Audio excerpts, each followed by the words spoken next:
Student, last class में अपन discuss कर रहे थे मैथमेटिक्स फॉर फिजिक्स और उसमें अपन लोगों ने थोड़ा सा एंगल का देखा था और ट्रिग्नोमेट्री फंक्शन अपन ने स्टार्ट किए थे।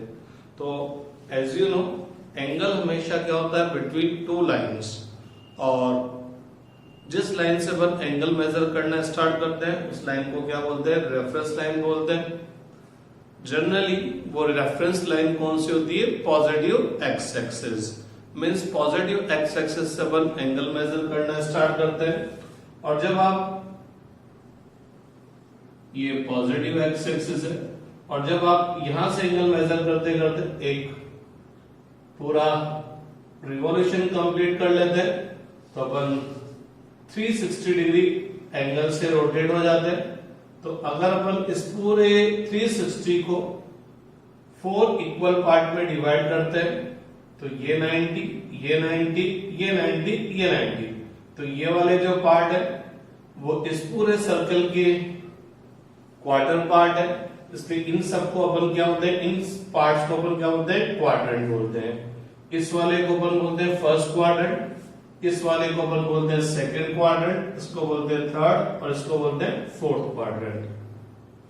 ये पॉजिटिव एक्स एक्सिस, ये नेगेटिव एक्स एक्सिस, ये पॉजिटिव है और ये नेगेटिव है, मींस एक्स और वाई एक दूसरे के क्या होते हैं, परपेंडिकुलर होते हैं।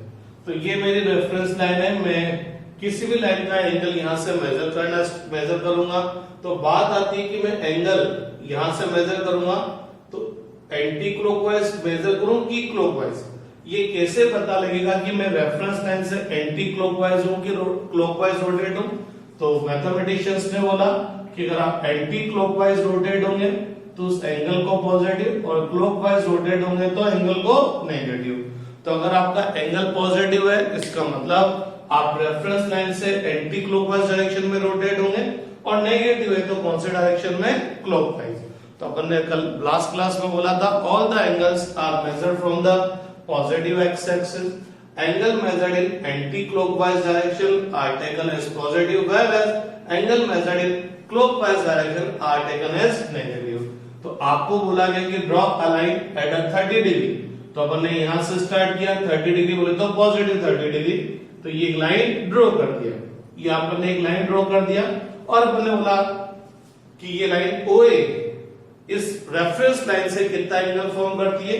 तो मैं यहां से चलना स्टार्ट हुआ 0 से, एंटी क्लॉकवाइज चला 10 डिग्री, 20 डिग्री, 30 डिग्री। तो मैंने बोला कि ये जो लाइन OA है ये रेफरेंस लाइन बोले तो पॉजिटिव एक्स से कितना एंगल फॉर्म करती है, 30 डिग्री।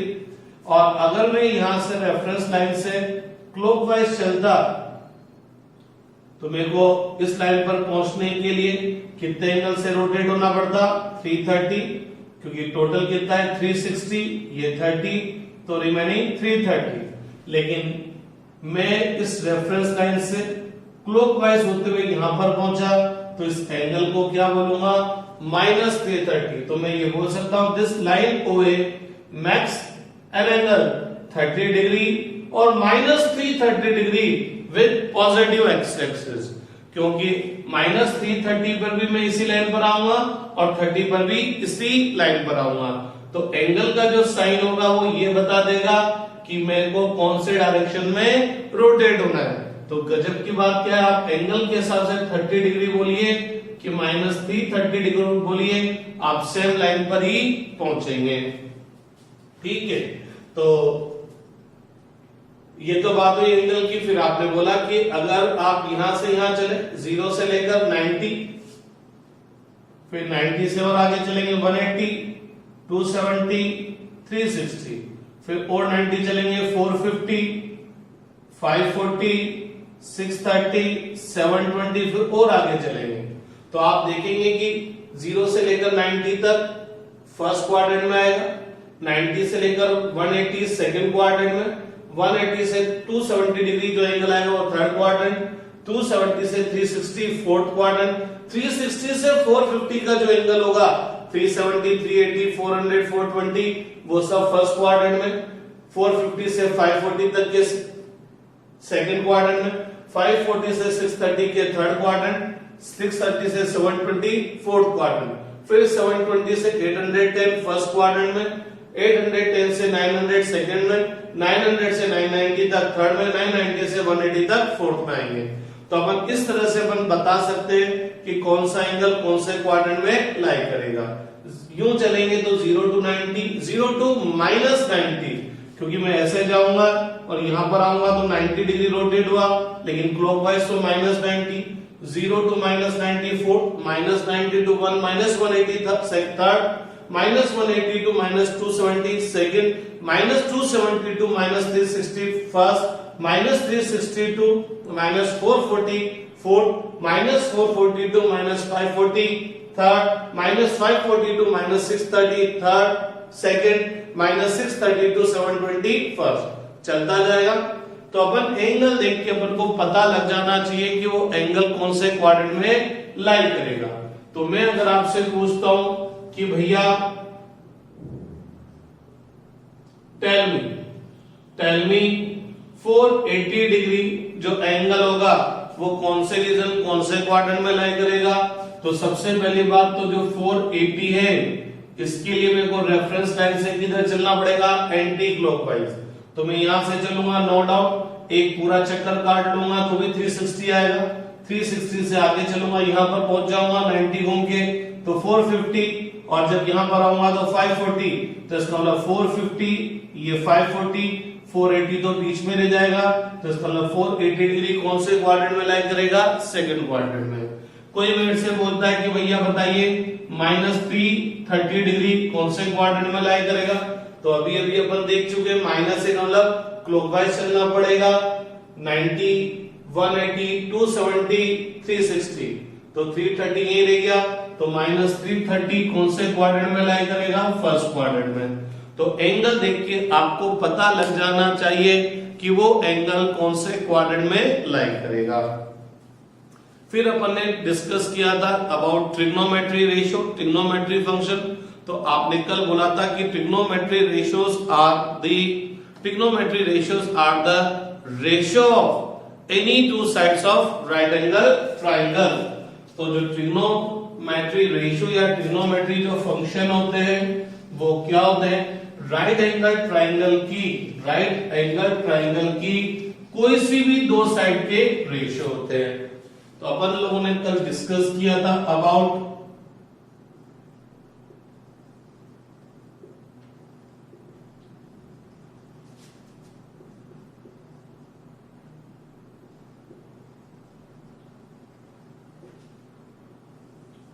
Right angle triangle. तो अपन लोगों ने बोला था in right angle triangle one angle is 90 degree and other two angles are acute angle। तो ये 90 डिग्री हो गया। Let us suppose this angle is theta और this angle is phi। तो अपन लोगों ने बोला था कि कोई सा भी ट्राइंगल हो, किसी भी ट्राइंगल के जो इंटीरियर एंगल है उनका सम, उन तीनों एंगल का सम कितना होता है, 180 डिग्री। इसका मतलब रेस्ट राइट एंगल ट्राइंगल में 180, राइट एंगल ट्राइंगल में एक एंगल 90 हो गया, तो इसका मतलब रेस्ट टू एंगल का सम कितना हुआ, 90। और जब रेस्ट टू एंगल का सम 90 होगा तो नो डाउट दोनों एंगल की वैल्यू 90 से क्या होगी, कम होगी। और ये साफ दिख भी रहा है, ये एंगल लेस देन 90 है, ये एंगल लेस देन 90 है।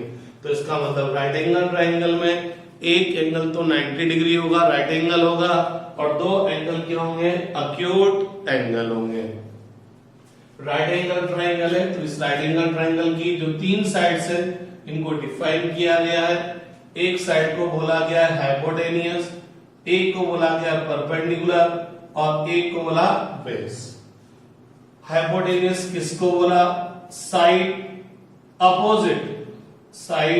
Opposite to 90 degree. तो 90 डिग्री के 90 डिग्री के जो अपोजिट साइड होगी उसको अपन क्या बोलेंगे, हाइपोटेनियस।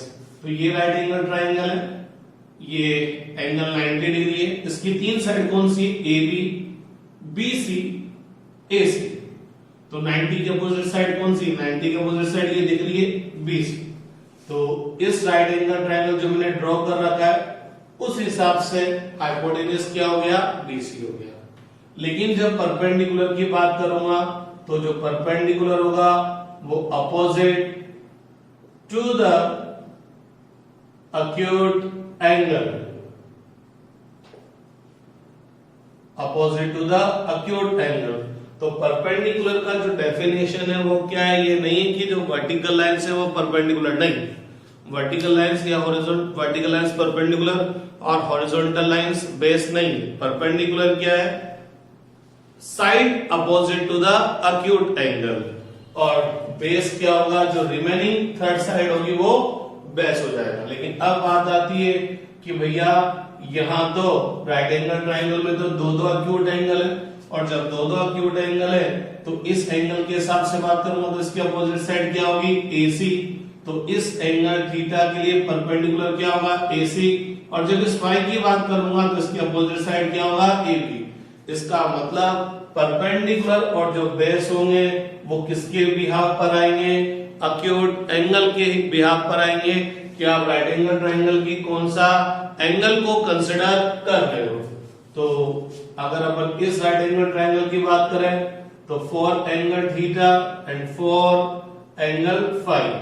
तो 4 एंगल थीटा परपेंडिकुलर क्या होगा, हाइपोटेन्यूज तो फिक्स है। क्यों फिक्स है, क्योंकि 90 डिग्री तो एक ही एंगल है, और जब 90 एक है तो अपोजिट साइड भी एक ही होगी, तो हाइपोटेन्यूज तो फिक्स हो गया BC।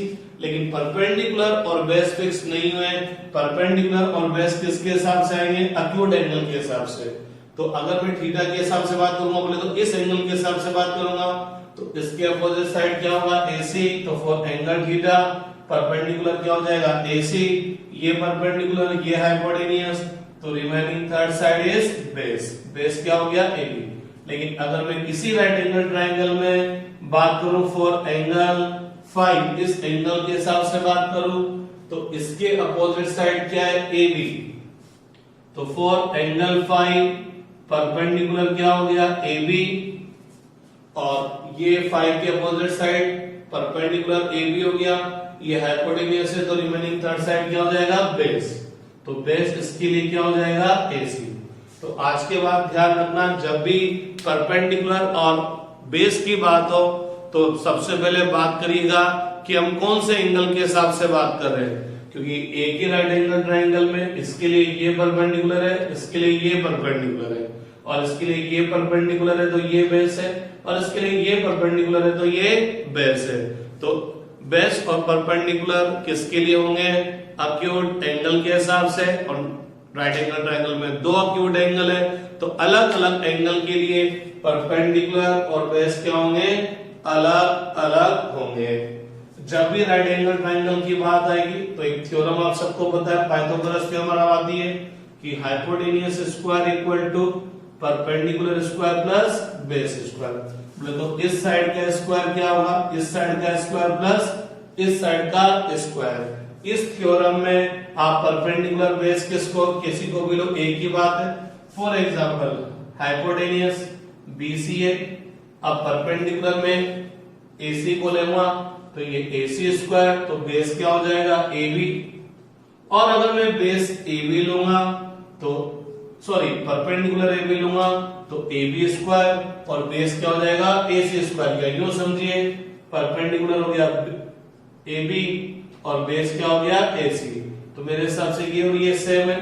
तो यहां पर परपेंडिकुलर और बेस की कोई टेंशन नहीं है, क्योंकि परपेंडिकुलर और बेस इंटरचेंज भी कर देंगे तो भी इनका सम चेंज नहीं होगा। तो यहां पाइथागोरस थ्योरम में किसी को भी परपेंडिकुलर किसी को भी बेस ले लो, कोई फर्क नहीं पड़ेगा।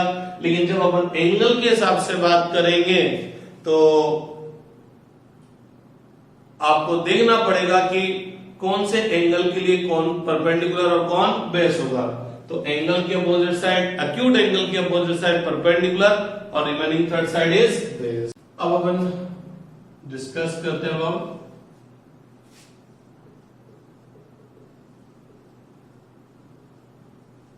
Trigonometry ratio. तो ट्रिग्नोमेट्री रेशियो या ट्रिग्नोमेट्री फंक्शन भी बोलते हैं। तो ट्रिग्नोमेट्री रेशियोज क्या है, are the ratio of ratio of any two sides of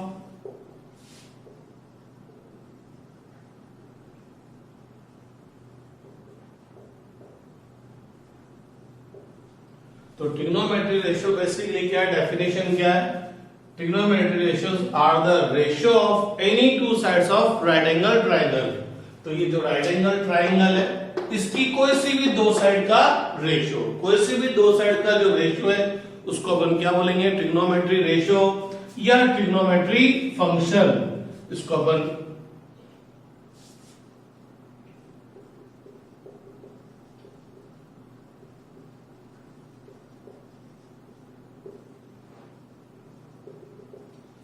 trigonometry function भी बोल सकते हैं। अब राइट एंगल ट्रायंगल की जो तीन साइड्स है वो कौन कौन सी है? एक है परपेंडिकुलर, एक है बेस और एक है हाइपोटेन्यूस। तो राइट एंगल ट्रायंगल की तीन साइड्स है, इन तीन साइड्स में से कोई सी भी दो साइड का रेशियो, कोई सी भी दो साइड का रेशियो क्या होगा? ट्रिग्नोमेट्री रेशियो, ट्रिग्नोमेट्री फंक्शन होगा। तो अपन ये देखते हैं कि राइट एंगल ट्रायंगल की जो तीन साइड्स है, इन तीन साइड्स के कोई सी भी दो साइड का रेशियो के कितने कॉम्बिनेशन बन सकते हैं? अपन इस राइट एंगल ट्रायंगल की जो तीनों साइड के, तीन साइड के में से दो साइड का जो रेशियो है उसके कितने कॉम्बिनेशन बन सकते हैं? तो परपेंडिकुलर, बेस और हाइपोटेन्यूस तीन साइड है, इनके क्या कॉम्बिनेशन बन सकते हैं? परपेंडिकुलर और हाइपोटेन्यूस का रेशियो रेसिप्रोकल कर दे, हाइपोटेन्यूस परपेंडिकुलर का रेशियो, तो इन दोनों का रेशियो आ गया दिस अपॉन दिस और दिस अपॉन दिस। इन दोनों का ratio perpendicular upon base, base upon perpendicular. इन दोनों का रेशियो बेस अपॉन हाइपोटेन्यूस और हाइपोटेन्यूस अपॉन बेस। क्या और कोई कॉम्बिनेशन बन सकता है कि जिससे के थ्रू मैं इस राइट एंगल ट्रायंगल की कोई सी भी दो साइड का रेशियो फाइंड आउट करूं? क्योंकि तीन साइड है, इन दो साइड का दो रेशियो ये अपॉन ये अपॉन ये। इस दो का दो कॉम्बिनेशन ये अपॉन ये अपॉन ये। इसका दो combination B upon H upon B. तो राइट एंगल ट्रायंगल में तीन साइड से और तीन साइड में से किसी भी दो साइड का रेशियो फाइंड आउट करना है तो उसके लिए मेरे पास कितने कॉम्बिनेशन बन सकते हैं? 6। Perpendicular upon hypotenuse, hypotenuse upon perpendicular, इन दोनों का गेम खत्म। Perpendicular upon base, base upon perpendicular, इन दोनों का गेम खत्म। Perpendicular upon hypotenuse, hypotenuse upon base upon hypotenuse और हाइपोटेन्यूस अपॉन बेस। तो 6 कॉम्बिनेशन बन सकते हैं। दैट्स व्हाई ट्रिग्नोमेट्री जो फंक्शन होते हैं वो कितने होते हैं? 6। केवल कितने होते हैं? 6 ट्रिग्नोमेट्री फंक्शन होते हैं। अगर आप राइट एंगल ट्रायंगल के परपेंडिकुलर और हाइपोटेन्यूस का रेशियो फाइंड आउट कर रहे हो, अगर आप राइट एंगल ट्रायंगल के परपेंडिकुलर और हाइपोटेन्यूस का रेशियो फाइंड आउट कर रहे हो तो इस रेशियो को बोला जाता है साइन। इस रेशियो बोले तो इस ट्रिग्नोमेट्री रेशियो को, ट्रिग्नोमेट्री फंक्शन को क्या बोलते हैं? साइन। तो साइन क्या चीज है? राइट एंगल ट्रायंगल की परपेंडिकुलर और हाइपोटेन्यूस का रेशियो P अपॉन H।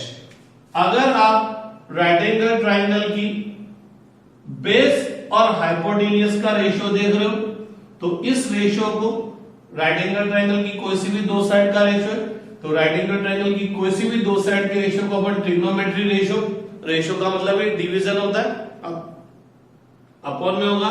तो इस राइट एंगल ट्रायंगल की बेस और हाइपोटेन्यूस का रेशियो कौन सा ट्रिग्नोमेट्री फंक्शन कहलाएगा? कौन सा ट्रिग्नोमेट्री फंक्शन कहलाएगा? कोसाइन, जिसको अपन शॉर्टकट में क्या बोल देते हैं? कोस। जिसको अपन शॉर्टकट में क्या बोल दिया करते हैं? कोस। और कोस क्या होता है? B upon H. अगर अपन राइट एंगल ट्रायंगल के परपेंडिकुलर और बेस का रेशियो फाइंड आउट करना चाह रहे हैं, परपेंडिकुलर और बेस का रेशियो फाइंड आउट करना चाह रहे हैं तो ये राइट एंगल ट्रायंगल की दो साइड का रेशियो है और इन दो साइड का परपेंडिकुलर और बेस का जो रेशियो होगा इसको अपन क्या बोलते हैं? टेंजेंट। इसको क्या बोलते हैं? टेंजेंट, जिसको शॉर्टकट में अपन क्या बोलते हैं, टेन। तो ये कौन सा ट्रिग्नोमेट्री फंक्शन हो जाएगा, टेंजेंट हो जाएगा, जिसको शॉर्टकट में हम लोग क्या बोल देते हैं, टेन बोल देते हैं। अगर हम राइट एंगल ट्राइंगल की हाइपोटेनियस और परपेंडिकुलर का रेशियो फाइंड आउट करें, no doubt P upon H, H upon P बोले तो ये वाला रेशियो इसका रेसिप्रोकल है, इसका उल्टा है। तो अगर अपन राइट एंगल ट्राइंगल के हाइपोटेनियस और परपेंडिकुलर का रेशियो फाइंड आउट करना चाह रहे हैं, तो इस ट्रिग्नोमेट्री रेशियो को, क्योंकि ये क्या है, राइट एंगल ट्राइंगल की कोई सी भी दो साइड का रेशियो, तो राइट एंगल ट्राइंगल की कोई सी भी दो साइड का रेशियो क्या कहलाता है, ट्रिग्नोमेट्री रेशियो। और अगर ये दो साइड हाइपोटेनियस और परपेंडिकुलर है तो इसको अपन क्या बोलते हैं, कोसेकेंट। पूरा नाम क्या है इसका, कोसेकेंट, जिसको अपन शॉर्टकट में क्या बोल देते हैं, कोसेक, और कोसेक हो गया H अपॉन P। अगर मैं राइट एंगल ट्राइंगल की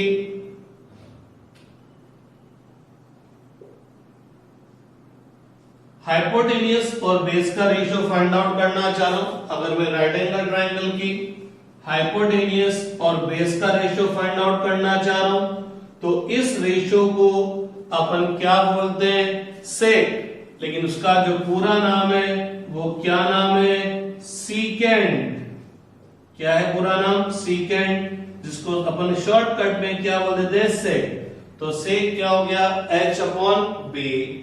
और अगर मैं राइट एंगल ट्राइंगल के बेस और परपेंडिकुलर का रेशियो फाइंड आउट करना चाह रहा हूं, बेस और परपेंडिकुलर का रेशियो क्या होगा, बेस और परपेंडिकुलर का रेशियो क्या होगा, परपेंडिकुलर और बेस के रेशियो का अपोजिट।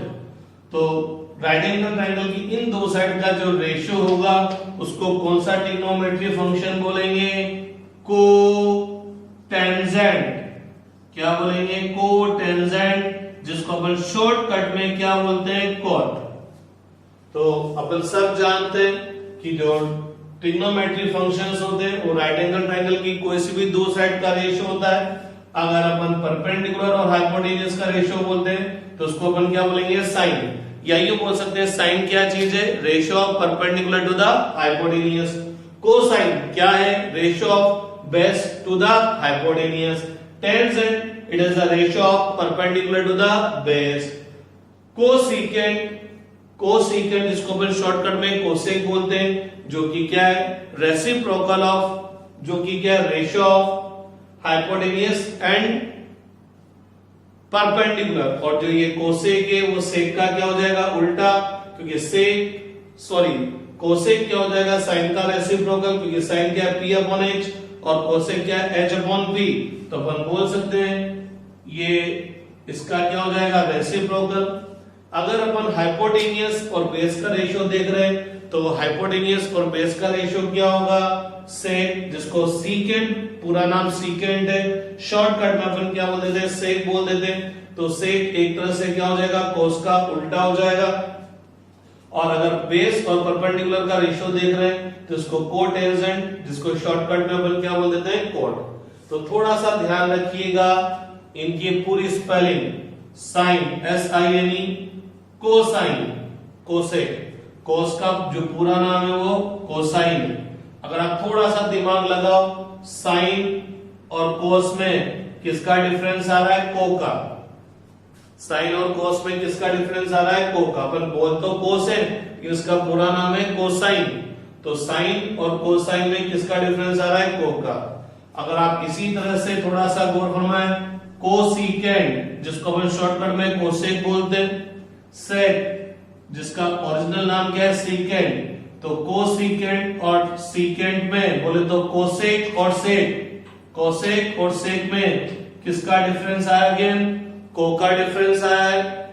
और अगर अपन टेंजेंट, जिसको शॉर्टकट में टेन, और कोटेंजेंट, जिसको शॉर्टकट में कोट बोलते हैं, तो इसमें भी क्या डिफरेंस आया, को का। आप देखो, टेंजेंट के आगे को लगा दो, कोटेंजेंट बन जाएगा। साइन के आगे को लगा दो, कोसाइन बोले तो कोस बन जाएगा। सेकेंट, सेक के आगे को लगा दो, क्या बन जाएगा, कोसेकेंट। तो ये तो अपन बचपन से ही पढ़कर आ रहे हैं, 9th में कोई नई खास बात नहीं है। लेकिन हाँ, ये जो वर्ड्स हैं ये पूरी स्पेलिंग कुछ खास है, ये काम आएगी। साइन और कोसाइन में, कोस में केवल को का डिफरेंस, टेन और कोटेन, टेन और कोट में केवल को का डिफरेंस, सेक और कोसेक में केवल किसका डिफरेंस, को का डिफरेंस है। जैसे ही साइन आएगा, साइन क्या होगा, ratio of perpendicular to the hypotenuse, cos क्या होगा, ratio of base to the hypotenuse, और टेंजेंट क्या होगा, ratio of perpendicular to the base. Basically right angle triangle में तीन साइड, और तीन साइड में से किन्हीं भी दो साइड की जो रेशियो है उनके 6 कॉम्बिनेशन बन सकते हैं। तो trigonometry ratio, trigonometry function 6 type के होते हैं, sine, cosine, tangent, cotangent, cosecant and secant. Sine क्या होगा, राइट एंगल ट्रायंगल के परपेंडिकुलर और हाइपोटेन्यूज का रेशियो, कोस क्या होगा, बेस और हाइपोटेन्यूज का रेशियो, और टेन क्या होगा, परपेंडिकुलर और बेस का रेशियो। कोसेक, जिसको कोसिकेंट है पूरा नाम, वो सेक साइन का उल्टा होगा, और वो क्या हो जाएगा, ratio of hypotenuse to the perpendicular. Secant बोले तो जिसको शॉर्टकट में सेक बोलते हैं, वो कोस का उल्टा हो जाएगा, हाइपोटेन्यूज अपॉन बेस। और कोटेंजेंट, जिसको अपन शॉर्टकट में कॉट बोलते हैं, वो क्या हो जाएगा, बेस अपॉन परपेंडिकुलर। लेकिन एक प्रॉब्लम क्रिएट हो गई। क्या प्रॉब्लम क्रिएट हो गई, ये तो क्लियर हो गया कि साइन क्या चीज है, it is the ratio of base to the perpendicular to the hypotenuse. Sine क्या है, परपेंडिकुलर और हाइपोटेन्यूज का रेशियो है। लेकिन जब मैं अगर लेटर सपोज इसी राइट एंगल ट्रायंगल की बात करूं, तो इसी राइट एंगल ट्रायंगल में हाइपोटेन्यूज तो फिक्स है, क्या है, BC, क्योंकि 90 के अपोजिट साइड हाइपोटेन्यूज होगा। लेकिन जब परपेंडिकुलर की बात करूंगा तो मैं इसको परपेंडिकुलर लूं कि इसको परपेंडिकुलर लूं, मींस मैं इन दोनों साइड का रेशियो फाइंड आउट करूं कि इन दोनों साइड का रेशियो फाइंड आउट करूं, क्योंकि परपेंडिकुलर फिक्स नहीं है।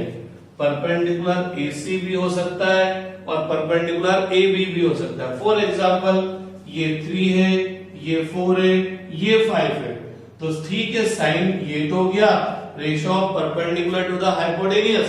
लेकिन इस रेशियो को मैं 3/5 लिखूं या 4/5 लिखूं, तो इसका मतलब जब तक ये परपेंडिकुलर फिक्स नहीं होगा कि परपेंडिकुलर इसको लिया जाए कि इसको लिया जाए, तब तक मैं इस साइन की वैल्यू फाइंड आउट नहीं कर सकता कि साइन को मैं 3/5 बोलूं कि 4/5 बोलूं।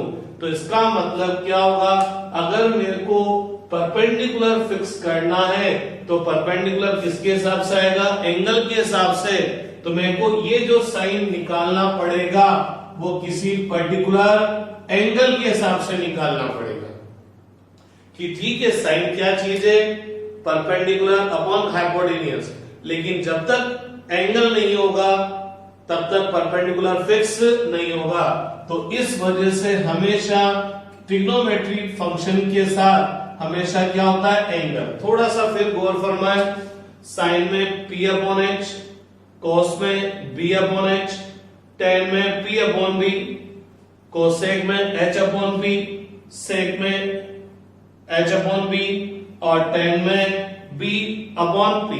तो आप इन 6 जो ट्रिग्नोमेट्री फंक्शन है, इन 6 ट्रिग्नोमेट्री फंक्शन में आप देख लीजिए, ये ट्रायंगल की 2 साइड के रेशियो है। तो आप देख लीजिए, हमेशा सारे ट्रिग्नोमेट्री फंक्शन में या तो बेस आएगा या परपेंडिकुलर आएगा। मीन जब अपन रेशियो फाइंड आउट कर रहे हैं 2 साइड्स, तो उनमें से एक साइड एटलीस्ट बेस या एक साइड परपेंडिकुलर होगी। मीन कहीं ना कहीं परपेंडिकुलर आएगा, कहीं ना कहीं बेस आएगा, और 10 में तो दोनों ही साइड परपेंडिकुलर और बेस आ गया। इसका मतलब क्या होगा, जब तक एंगल फिक्स नहीं होगा परपेंडिकुलर और बेस फिक्स नहीं होंगे, और जब तक परपेंडिकुलर और बेस फिक्स नहीं होंगे आप इन रेशियो को फाइंड आउट नहीं कर सकते। और परपेंडिकुलर और बेस किसके हिसाब से आएंगे, एंगल के हिसाब से आएंगे। दैट्स व्हाई ट्रिग्नोमेट्री रेशियो हमेशा किसके हिसाब से फाइंड आउट की जाते हैं, एंगल के हिसाब से। आप खुद देखिएगा, आप लोगों ने शायद 10 में देखा होगा साइन 30 डिग्री, साइन 30 डिग्री कितना 1/2। बोले तो आपने साइन की वैल्यू निकाली, किसके लिए निकाली? एंगल के लिए। कभी भी साइन की बिना एंगल बोले आप साइन की वैल्यू नहीं बता सकते, क्योंकि आपको पता है साइन 60 डिग्री √3/2 होता है, साइन 45 डिग्री 1/√2 होता है। तो बिना एंगल के साइन की वैल्यू फाइंड आउट नहीं कर सकते, वैल्यू नहीं बोल सकते। हाँ, साइन को डिफाइन तो कर सकते हो कि साइन एक ट्रिग्नोमेट्री फंक्शन है जो कि हमको क्या देता है? परपेंडिकुलर अपॉन हाइपोटेन्यूज देता है। डेफिनेशन तो हो सकता है लेकिन वैल्यू नहीं निकाल सकते। तो किसी भी ट्रिग्नोमेट्री रेशियो में देखोगे तो आपको हमेशा कोई ना कोई एक रेशियो में एक चीज आपको या तो परपेंडिकुलर मिलेगी या आपको बेस मिलेगी। तो किसी भी ट्रिग्नोमेट्री फंक्शन के वैल्यू आप बिना एंगल के फाइंड आउट नहीं कर सकते। इसका मतलब आपको ट्रिग्नोमेट्री फंक्शन के साथ यहाँ पर एंगल मेंशन करना रहेगा, क्योंकि जब तक मैं ये एंगल मेंशन नहीं करूंगा मेरा ये परपेंडिकुलर और बेस फिक्स नहीं होगा।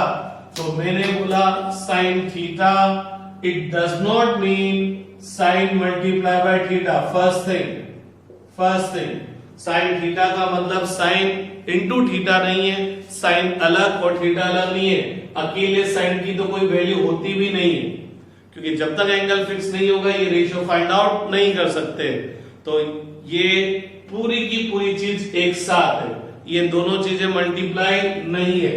सेकंड चीज, साइन थीटा का मीनिंग होता है साइन ऑफ थीटा।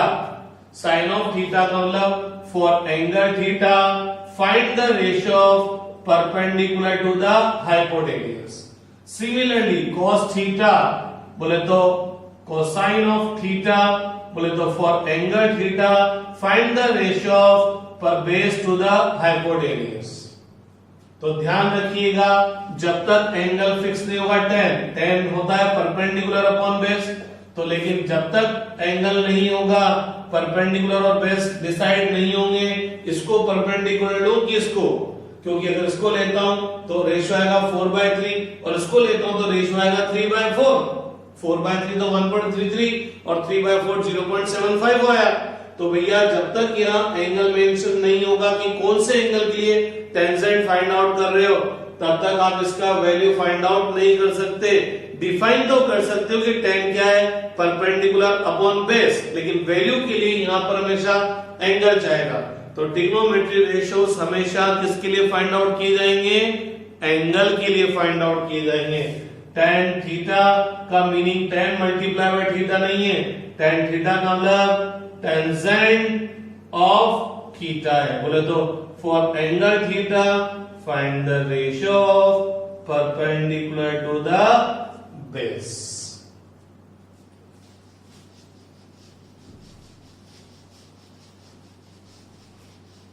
तो थोड़ा सा गौर फरमा लीजिए। पहले तो मैं वापस नाम लिख दूं, sine cosine, tangent cotangent, secant cosecant. इन दोनों में को का डिफरेंस, इन दोनों में को का, इन दोनों में को का। साइन में को लगा दिया कोसाइन बोले तो कोस बन जाएगा, टेन में को लगा दिया कोटेंजेंट बन जाएगा, सीकेंट में को लगा दिया कोसीकेंट बन जाएगा। पहली बात तो ये।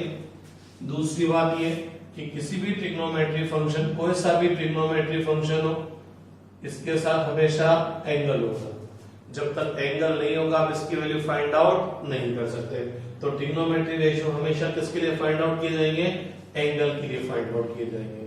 अब मैंने लिखा साइन थीटा, तो इसका मीनिंग ये नहीं है साइन मल्टीप्लाई बाय थीटा। बहुत बड़े बड़े बच्चे जो बहुत खतरनाक होते हैं 10 में 100 आउट ऑफ 100 लेकर आते हैं, और जब क्वेश्चन सोल्व करते टाइम पर आ गया साइन थीटा अपॉन थीटा, बच्चा थीटा से थीटा क्या कर देता है? कैंसिल, और यहाँ क्या लिख देता है? साइन।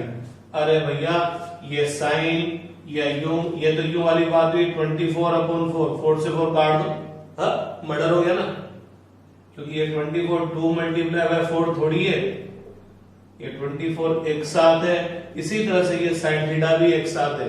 मीन्स ये क्या कहना चाह रहा है कि आप पहले इस थीटा के लिए बोले तो इस एंगल के लिए साइन की वैल्यू फाइंड आउट करो, फिर जो चीज आएगी उससे थीटा को उसको थीटा से डिवाइड करो।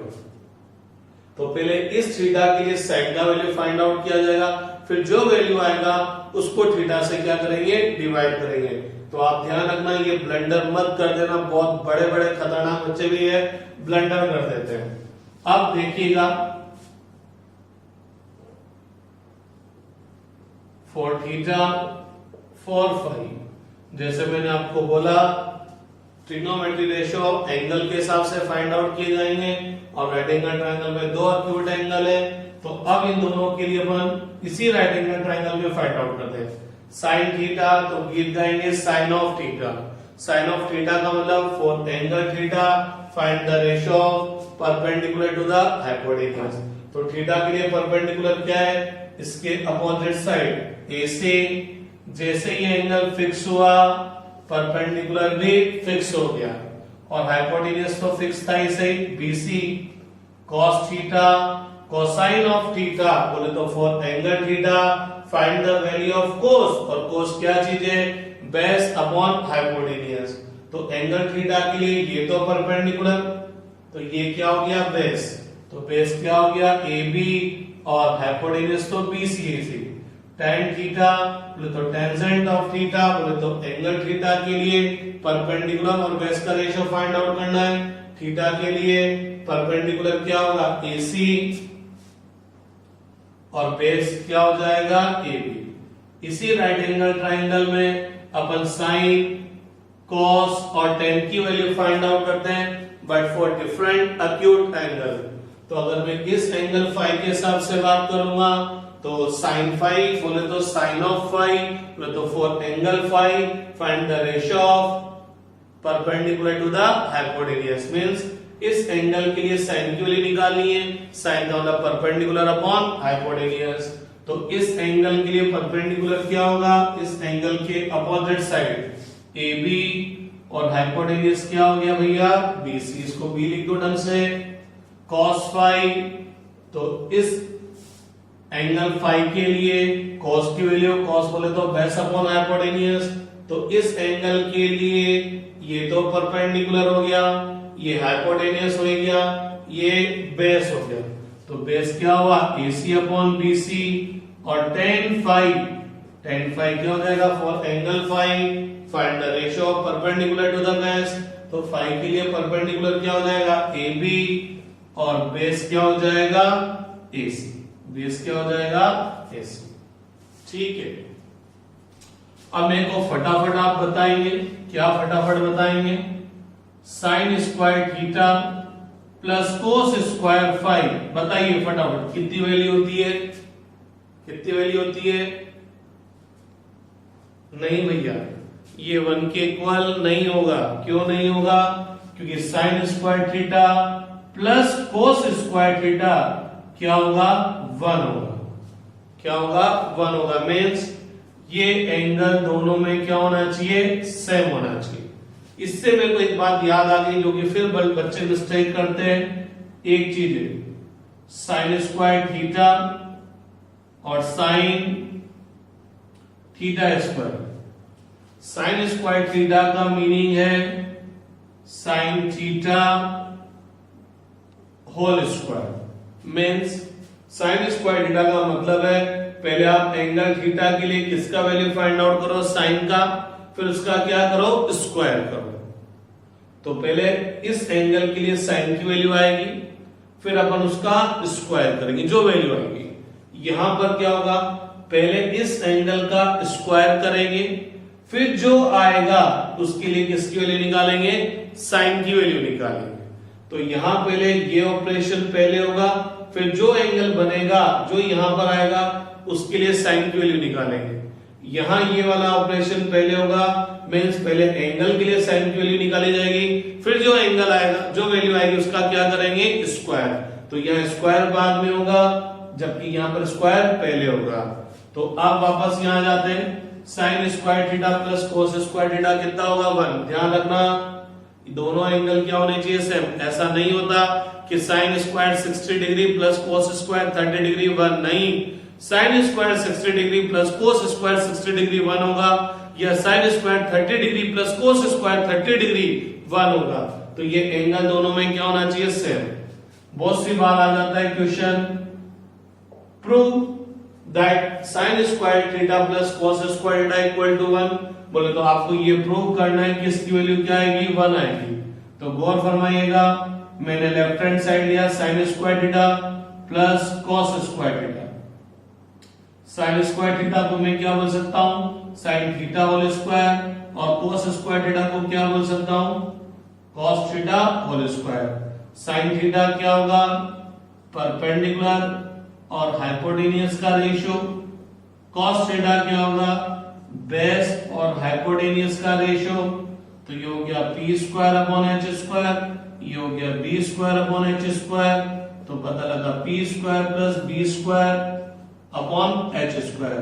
तो ये पाइथागोरस थ्योरम बोलती है P square plus B square क्या होता है, H square upon H square कितना हो गया 1। That's why we can say sine square theta plus cos square theta कितना होगा भैया, 1 होगा।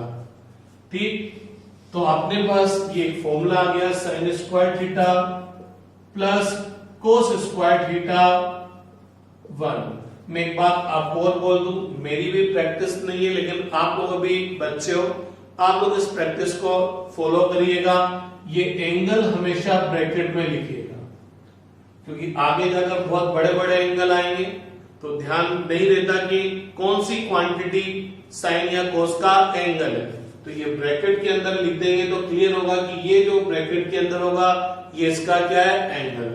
ठीक है, अब अपन क्या करते हैं, इस पूरी इक्वेशन को डिवाइड कर देते हैं फिर cos स्क्वायर थीटा। तो इस पूरी इक्वेशन को मैंने डिवाइड किया विद cos स्क्वायर थीटा। तो ये cos स्क्वायर थीटा, ये भी cos स्क्वायर थीटा, ये भी cos स्क्वायर थीटा। तो dividing this equation with cos square theta, तो sin square theta upon cos square theta, इसको अपन क्या बोल सकते हैं, sin theta upon cos theta whole square. और sin theta upon cos theta क्या होगा, tan theta.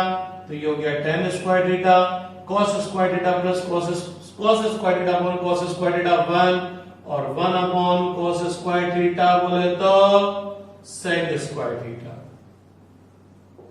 Dividing this equation with sin square theta, तो sin स्क्वायर थीटा से डिवाइड करेंगे तो 1, cos अपॉन sin क्या हो जाएगा, cot, और ये क्या हो जाएगा, cosec स्क्वायर थीटा। तो ये आपके पास दो और इक्वेशंस, दो और फॉर्मूले आ गए। ठीक है, कल अपन फिर यहीं से आगे स्टार्ट करेंगे। आज के लिए बहुत है।